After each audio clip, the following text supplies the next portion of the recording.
put the same question across to one of the guests who we had in the studio at the time, and he said, are we going to say because a plane crashed, the fear will stop us all from flying? There will always be certain fears in certain quarters, but we have to find a way around it and move forward, because we can't just say we'll stay in one place because of a fear of what may happen to us on the outside. Well, so far, INEC has actually moved up from those previous times when everything was through papers and physical. You remember in this one too, results were supposed to be transmitted between the polling unit to the collation center electronically, in addition to the physical transmission that will follow, such that if somebody tampers with the collated results, INEC can now go back, or interested parties in the event of any litigation can go back and then compare the results transmitted to the collation center with the ones displayed at the polling unit.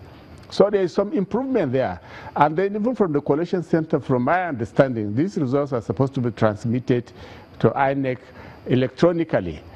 But because of the danger of this hacking, and of course, somehow, because we are so used to paperwork, there's too much of reliance on the paper aspect of it, so that the electoral officer don't do anything until the physical ones have arrived. But my own thinking is that as soon as they get all these results electronically, both at the collation and the central level, the state collation center, they should begin to work on it, and they can now compare with what comes around physically to them. And in this way, they save time, they have the sustained integrity in the process.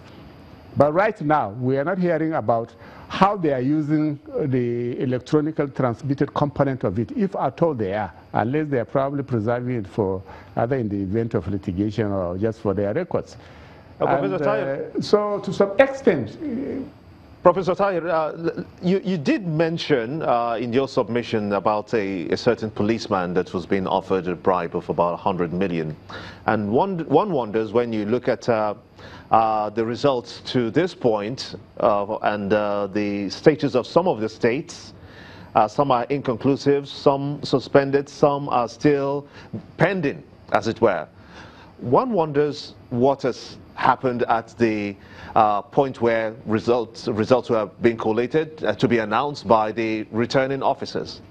And then you have Kano, you have Adamawa, you have Benue, Bauchi, Sokoto, Plateau. In your estimation and your view, do you think that inducement played a role there in those states? I think on the contrary, actually, if inducements had a role, we wouldn't be talking about inconclusive elections. They would have been concluded. The person offering the money, if it was accepted, would have been, singing hallelujah now and celebrating their victory. So the fact that they are inconclusive, to me, is more suggestive of the fact that the corruption didn't work, or the attempt to correct the process didn't work. And that's why INEC people now have them inconclusive and have to go back to the electorate again to tidy up the process. Away from you and then ask the same question to Barrister Obani. Do you share the same sentiments as he? Well, if the word inconclusive is used in certain areas where, if you look at the logic, if you look at the reasons advanced, it doesn't have any logic whatsoever, then there is no reason for you not to suspect that something must have, happened that is not right. I mean, like the one you mentioned in Bauchi, where all the agents, they all have the result, and then the only thing that is missing now is that particular form you mentioned, which ordinarily the man would have either provided it or asked them to use it in order to record the decision. But just because he has the discretion, because he has the power, he now declared it inconclusive. So I think that we must try as much as possible to allow the system to be seen as being fair and free. It's very, very important, because when you make some decisions and that decision becomes questionable, there is no other inescapable conclusion other than to probably assume that the person who must have reached that decision must have been highly compromised. So decisions must be taken with all the full facts that will give somebody an idea that is very fair. Well, still on that part where you say, if we have an impartial military. Yeah, very good. That's something that's utopian. Because it never happened. because we do know in this country there's a commander-in-chief at every point in time, every 4 years. The military leadership, they have to pledge loyalty to the CEC. They can't disobey the CEC. And we've also known that CECs are usually interested parties.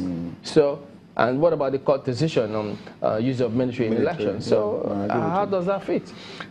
These are not normal times. You know, if Nigeria is clearly a normal country, ordinarily, we shouldn't be talking about this. We're not normal country. We're normal human beings. No, we're not. Everything about us. Does that suggest that there's no solution to it? No, but I told you. I told there is a solution. If you really want to have free and fair election in this country, mark my words, even in 20 years' time, 30 years' time, we may be talking about this issue. Reduce the benefits accruable to public officers. But you know that's not going to happen. Because it's a structure whereby Professor Tahir said that he doesn't believe that there will be any assembly that will. The reading wouldn't even pass the first reading. Brother, for God's sake, in America we have an American president whose salary is known. If he wants to buy a wristwatch, he does not in any way dip his hand into the public treasury in order to buy his wristwatch. If he wants to buy the most expensive, or here, a governor dips his hand to do many things, entertain his girlfriend, you know, have his relation, stay in a hotel at government expense. We say that is wrong. Let's define public office. Let's explore that possibility just for a few seconds. Yes, sir. The Revenue Mobilization, Allocation and Fiscal Committee is an agency of government. Answerable to who? Does that agency answer to the executive or to the legislature? And if that moves to me, of course, because you know the members of the National Assembly have said that they don't determine their pay; that it's determined that by this fiscal committee. So where do we go from there? Let's see the possibility. Okay, that fund can be. If salaries are fixed, you know, and then like this issue of security vote, for which governors used to steal so much from the system, and then the issue of award of contract, you know, the institutions are very strong, you know, supervising and monitoring what comes out of the treasury into the hand of those who are public officers.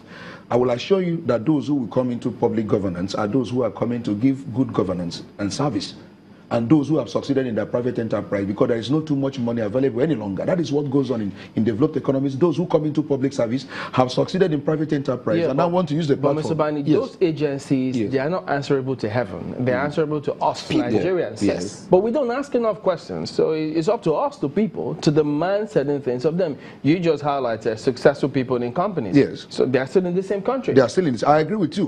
Like this revenue, mobilization you talked about, you know, I took them to court because the allowances and salaries of senators and House of Reps was revealed to us by one Senator Sani, who has been refused now to come back to the House. We didn't know how much these guys were earning until he came and made that public. I said, well, why would you be earning all this when the particular agency that fixed salary has fixed this is what you're entitled to, and you are carrying more than? Who gave you that? The matter is in court, and I believe that by the time the court would have given a decision, we'll be able to have some level of sanity in that regard. So I think that all of us have a role to play in advocating that public service is supposed to be for public service. Let's define it properly, that those who are coming must be properly monitored. The governors have what you call unhindered access to the public treasury. The same thing with ministers, the same thing with presidents. And so that's why the desperation, and as long as that desperation is there, these guys are ready to compromise the system. No matter what level of reforms you have carried out in your electoral system, even with the electronically transmitted result, they will still compromise the system. Let's reduce what these guys are entitled to. Do that. It is the legislators, all of us as a country must demand it. They told everyone that they do not fix their pay. That is this committee that fixes their pay. So who is going to bail that cart? When we talk about constituency allowance, remember that has no legal backing. But these guys are collecting several millions of naira as legislators, as constituency allowance, which they don't even go ahead and execute anything in their constituency. We must stop all that nonsense. It takes all Nigerians, to gather together and say, look, we must stop all this. If we really want to have free and fair election, read my lips, in this country, you must reduce the packs of what these guys are entitled to when they come to public office. As long as you don't reduce it, as long as you don't have institutions that monitor them, we will never have free and fair election in Nigeria. What comes to them is, Barrister Bani, what comes to them is not necessarily for them. It's for the constituency. for constituency projects. So how do you? No, I mean, how do you juxtapose that? Because if they're hiding under the guise of constituency projects and amassing so much wealth for themselves, and maybe give the constituency very little out of it, fixed borehole, and then when you look at their salaries in the first place, their salaries is just paltry, and then they're relying on the treasury. How do you work from salary to treasury to constituency? How do you break the chain? Beautiful. It's for us as a nation to sit down and say, look, when we are electing these people into the house, what are they supposed to be entitled to? We all define it, and everyone will know how much they're entitled to in terms of even allowances and salaries, too, that they don't have anything more than that. It took a Sani to tell us what was going on. Professor Sage has been raising this issue all along, that these guys take 25% of our annual budget. Some people were calling him a madman, until Sani came to review how much they collect every month. So it is for us as a people, as a nation, to define what every public officer is entitled to when you come to office, and nothing more. Nothing more. If it is done, I tell you that we won't have any issue. Is there a will to do it? There's a way to do it. All right. The will. The will there. You and I must have the will. Let's develop that will. We have conscious people. Well, not in the Arab Spring or in those countries where people can even burn themselves to sacrifice and to make sure that things happen. Then you remain the way you are. If you cannot stand up, so resilient. Perhaps the corruption. If you don't stand up to correct this nation, Chamberlain, if you don't stand up to correct this ill, which I have just mentioned, this country will remain the way it is. Let's define public service and only ensure that when you come in, this is what you're entitled to. And I tell you, these politicians will not come in because there is no more money there. And then the electoral process will become free and fair. As long as there's so much money available that is not being monitored, the institutions are very weak. These guys will do anything to compromise the system. We will never have free and fair election in Nigeria until Jesus comes. Let me ask Prof. or Professor Baumann. You know, when you said that the crop of people we have in the National Assembly or state assemblies may not allow certain bills get to the state, you know, there are those who will sharply disagree with you on that one, because they say, look, take your mind back to 2017, even 2015, because there were some amendments that were proposed by the 8th Assembly at the time. The second parts, particularly the one that Electoral Act number 6, 2010, amended 2017, which was passed into law by the Senate at the time. The second part of that was that presiding officers must now instantly transmit accreditation data and results from polling units to various collation centers. Presiding officers who contravene this shall be imprisoned for at least 5 years, no option of fine. So these were, you know, things that they put in place at the time. But of course, we know that it hasn't been signed into law yet. So some benefit of doubt needs to be given to them, that some of them actually did mean well. Well, I agree in terms of the electoral process. And even now, as I said, even under the present law and practice, the results are supposed to be transmitted to the collation centers, you know, from the polling units electronically, in addition to the physical component of it. So we still have, it's still a mixed grill that we have. But the practice is that so far, INEC doesn't seem to be relying on the electronically transmitted information. Instead, they wait for all these physical collations with all the dangers associated with it. I thought they can begin to work on the data into them already. And I tell you, I still have my fears about wholesale electronic transmission of the process.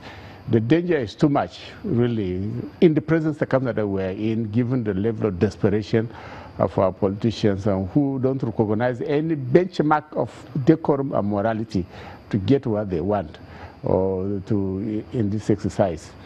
And so it still goes back to the standing of people that we want to have as our leaders. And what is there at stake, as Ubani has been consistently mentioning, as long as the reward system that we have at the moment is what it is, obviously these practices will continue. this is where we need to focus. And I remember at some point at the beginning of 2015, this present government and the legislature, there was massive advocacy, you know, to, first of all, to disclose the earnings of public officials, especially members of the legislative arm. It died down. We don't sustain advocacy and campaigns in Nigeria. Very quickly it petered out. And I remember it also forced somehow the leadership of National Assembly to make it publicly declare that they were going to inform the Nigerian public how much they are getting and all that. But it never came to see the light of the day. So we need to resurrect to really bring back all these campaigns, because really this is the cause of all the problems that we are having. And the code of conduct is supposed to be an institution set up for this purpose. But as you can see how ineffective it has been in this regard, and probably even overwhelmed because of the number and the level of people we need to anchor at this point, Prof. Professor Tahir Maman, OON, Senior Advocate of Nigeria. Well, Mr. Bani, unfortunately. Well, the time is up, you know, but I want to say this, you know, I'm very happy that I was a participant and I saw the process. And we'll get the benefits. Honestly, I'm going to give, I reveal more. We know you have to dash up, but we'll come back and in the days ahead, take a look at your submissions. Thank you very much. We appreciate your coming on.